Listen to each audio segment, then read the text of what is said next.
The Premier League is back, which means not only is it time for my predictions, but it's also my first video on this new channel. I will also be posting my matchday predictions to this channel, beginning with week 1 and continuing throughout the whole season. I will also be posting content on this channel revolving around basketball, football, and hockey as well. So if you're interested in any of those sports or the Premier League, stick around and maybe consider subscribing. Okay, let's begin with my predictions. For each team, I will give my reason as to why I think they'll finish where I put them. In 20th, I've got Burnley because Scott Parker. In 19th, no, okay, for real. Burnley in 20th because Scott Parker. In 19th, I've got, on a serious note, I think Scott Parker would get Man City relegated, let alone a club that is full of championship talent. Not only is their talent level low, but so is their recruiting. I'm not a fan of their transfer window at all. The people they did bring in are not only unreliable, but they're also injury prone. And most importantly of all, they've got Scott Parker. In 19th place, I've got Sunderland. While they heavily invested in this transfer window, spending 150 million, that doesn't always translate to success, as Ipswich and Fulham know all too well. While I like some of their signings like Lafia and Xhaka, they also sold some talented young players. And I don't think their recruitment, although ambitious, will be enough to keep them in the Prem. I still think this is very much a championship level squad with a few Prem players here and there. I also believe that Burnley and Sunderland have the potential to break Derby's Premier League points record. I think both clubs will have historically bad seasons, and while I'd love for Sunderland to stay up because of their history and size, I don't see it happening. I don't even see it being close. In 18th, and for the first time ever in my predictions, I've got all three newly promoted clubs going down. And similar to Sunderland, I would love for them to stay up because of the atmosphere they bring to the Premier League, and while they have spent money on recruits this summer, I think their recruits have been poor, and I don't see them staying up in the Prem. I think Leeds is easily the best of the promoted teams and the team that stands the best chance of staying up. But even with other established Prem teams getting weaker, I still think the gap in quality is way too much. Daniel Farke is also just an older and more experienced Scott Parker. In 17th, I've got Brentford for all the obvious reasons we already know.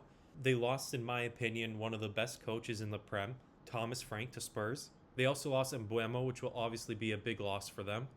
Their recruitment has also been poor, and as if losing Thomas Frank and Brian Mbeumo wasn't enough, they then decided to hire Keith Andrews, their set-piece coach. I know Brentford is a well-run club, but I think this is a horrible decision, and I see Keith Andrews not only being gone by the end of October, but also the first manager to get sacked. In 16th, I've got West Ham United. They've done next to nothing in the transfer window. They lost Kudus and failed to replace him. They thought it was a good idea after watching Leicester's performances last season to go ahead and sign their keeper. And Graham Potter is just another slightly better Scott Parker. Bowen will scrap them a few points, but I see them being largely uncompetitive for most of the season.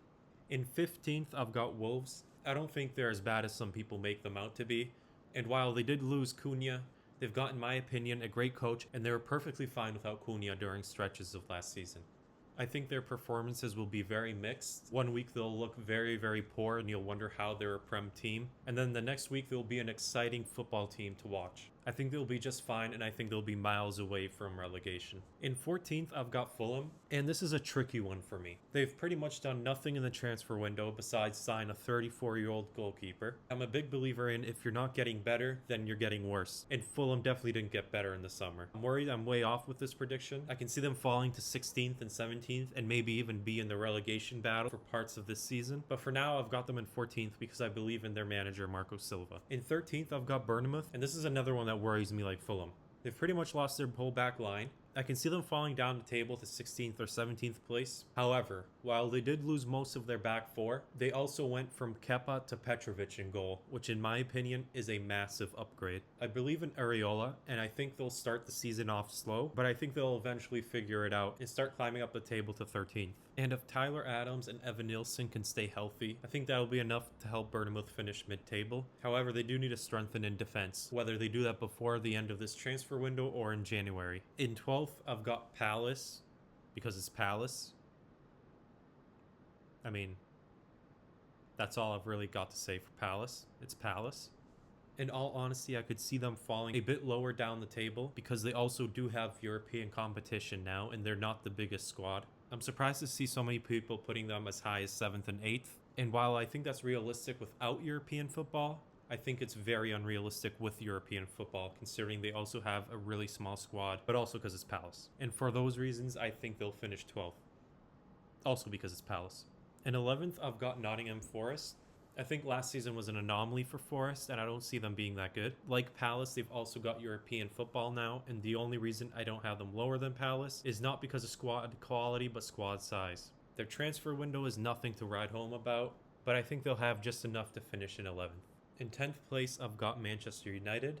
I did originally have them lower down the table, but unlike the teams below them, I think Man United have actually gotten better and not stayed the same or gotten worse. I love their signing of Seshko. I think he can be really good, and we've seen what Mbeumo can do in the Prem. However, I do hate, and I mean hate, their signing of Cunha. I think there are so many better alternatives out there, and I think he's going to be a massive flop. It's going to be a better season for Man United, and they have no European football to worry about. Expect a very up and down season for Man United. One week they're going to look like they've finally figured it out, and the next week they're going to look like the meme they've become. I think moments throughout the season will be very frustrating for United, but I do feel they have gotten better and that they should stick with Amarin through the tough times this season. I think this will be a season for United to get a stable foundation, and that next season will be the season where they push for top 4. In 9th, I've got Everton. I think their transfer window has been neat and tidy. Nothing special that catches the eye, but they've gone after effective signings and not necessarily exciting signings. Signings that I believe will push them up the league, and I think the biggest key to their success this season will be David Moyes. I love that appointment. I think he's a great fit for Everton, and they looked much better last season after signing him.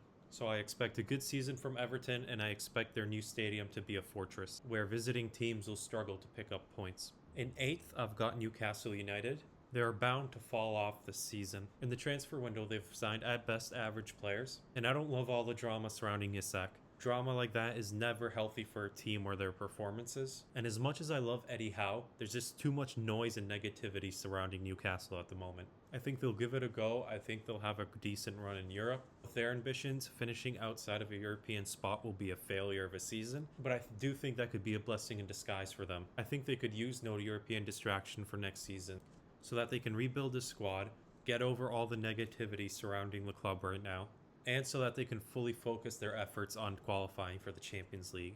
In 7th place, I've got Tottenham. And yes, I know James Maddison is going to be out for the season, but that's really nothing different for him. He's usually out for long spells due to injury most seasons. And they signed Kudus, who I think is not only better than Maddison, but he'll be more effective for Spurs. But the biggest reason for rebounding to 7th for me is Thomas Frank.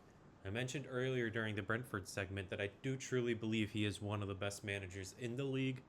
I think he's a clever tactician. I think Spurs and Frank are a perfect match for each other. They lost Son, which is a bigger loss than Maddison, but I believe Frank will figure it out and guide this team to 7th. In 6th place, I've got Aston Villa. I don't love their Ollie Watkins situation. I don't love their transfer business, but I do love Unai Emery. He knows how to properly run a club, and the biggest thing for me is that they survived Europe last season. A lot of the non-traditional top 6 clubs struggle in the Premier League when they're in Europe, but that wasn't the case for Villa. I think with a year of experience under their belt in both competitions will be massive for them and crucial to another successful season for Aston Villa. I think they should take advantage of the few weeks remaining in this transfer window, but I'm confident that they're in safe hands under Emery. In 5th place, I've got Brighton. At the moment, they've still held on to Baleba, and while João Pedro will be a huge loss, if you can trust anyone to effectively replace lost talent, it's Brighton.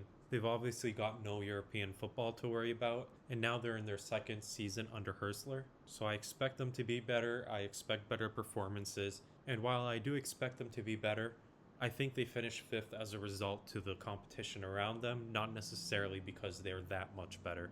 I also believe 5th will be a Champions League spot, so I see Brighton making the Champions League. In 4th, and before I get into the top 4, I do believe that this season the top 4 is going to be the most predictable and unpredictable top 4 in Prem history. I believe it will be predictable because the 4 teams I have in the top 4, I believe will easily make the top 4. I think there'll be a big gap between the top 4 teams and 5th place. But I also believe it will be unpredictable because I can see any of these teams realistically winning the Prem. I see it being a 4-horse race, and I see it being very close for all 4 teams heading into the final few months of the season. And don't be surprised come end of the season if 1st and 4th place is only separated by 9 points. I think this will be the best title race in Premier League history. I think it will be the closest, the most competitive in terms of the top 4. All 4 of these clubs have weaknesses, but all 4 of these clubs heavily strengthened during the summer window. And I really do believe that 1st to 4th place isn't going to be separated by much.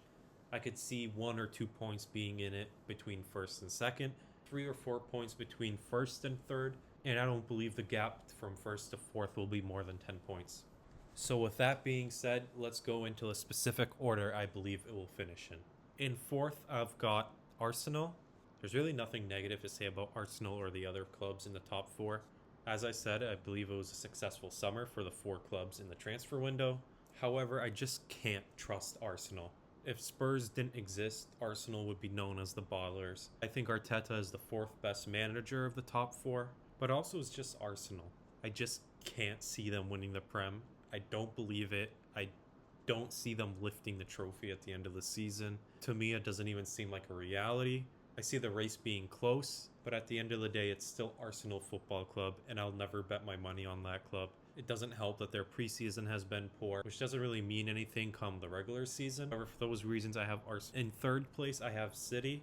I disagree with a lot of other prediction videos where they're saying City is weaker or not as competitive. I think Cherki will be a big signing and a big player for them. If Haaland can stay fit, that will also be a big positive for them. And love him or hate him, Pep is still the best coach in the world. They will also be getting Rodri back. I think he's the most important player for City. I think his absence is a big reason why they dropped off. Losing a Ballon d'Or winner is always going to hurt. And while some people still say he didn't deserve the Ballon d'Or, I truly do believe he does. And I think it's obvious in the fact that they did so well with him, and then the very next season he was out, they were so poor. However, I cannot move on without bringing up their goalkeeper position and right back position. I think they'll struggle to defend down the right flank. I don't think they have anyone good or reliable at right back. And when it comes to goalkeeper, I'm not sure if it's confirmed Ederson is leaving or not. But without him, I think they suffer massively. Not only due to his passing capabilities, but more importantly, the downgrade to Trafford. I really don't see what they see in Trafford. I think he's really bad. I think he's extremely error prone, and I think he'll prove me right very early on in the season if he does start and Ederson is gone. I have no trust in him, and I do really think he's a poor keeper. He gives me, and bear with me here, I don't know how to say his name, Bazunu vibes. The highly hyped up keeper that Southampton bought and ended up being poor. He gives me those vibes, but worse. I have no belief in Trafford, and I think he'll have a very poor season if he is the starter. I also can't move on without mentioning TG Reinders. I watched a lot of Milan last season, and this is a really nifty player. I think his play style is going to be perfect for the Prem, and I think he's instantly going to be one of the better players in the Prem. And again, even with my concerns at right back and goalkeeper, especially goalkeeper, I still think it's only a few points that is in it between 3rd and 1st. I don't think any of these top 4 teams will have a poor season. I just think that one is slightly going to win it ahead of the others. In 2nd place, I have Chelsea, which does mean in 1st place I do have Liverpool. But let's talk about Chelsea first. I think Chelsea fans have every reason to be hyped about this season. We all know how well they played in the Club World Cup. Their preseason has been positive as well. They're getting young, exciting kids back from loan. Andre Santos was spectacular in France, and Estevao was looking really promising, being compared to Neymar. I also didn't initially like their signing of João Pedro, but he looks like he could be a really dangerous striker for Chelsea and the rest of the Prem. I think Enzo Maresca has finally figured out this team, and Cole Palmer seems to have regained his form. I do worry about Enzo Fernandez, however. He just doesn't seem like he fits in this team. He's not a player that's going to sprint back on defense to protect the back line. His passing going forward has been poor and wasteful. I think he's the weak link in this team, and while they have a lot of great options in their team to replace him, I fear that that price tag is going to keep him in the starting lineup, and I do believe that will negatively affect Chelsea. With that being said, I must once again stress, I think there will be very little in it between the top 4 teams. I expect the winner to win it only by a point or maybe even only goal difference. And then in 1st, I obviously have Liverpool.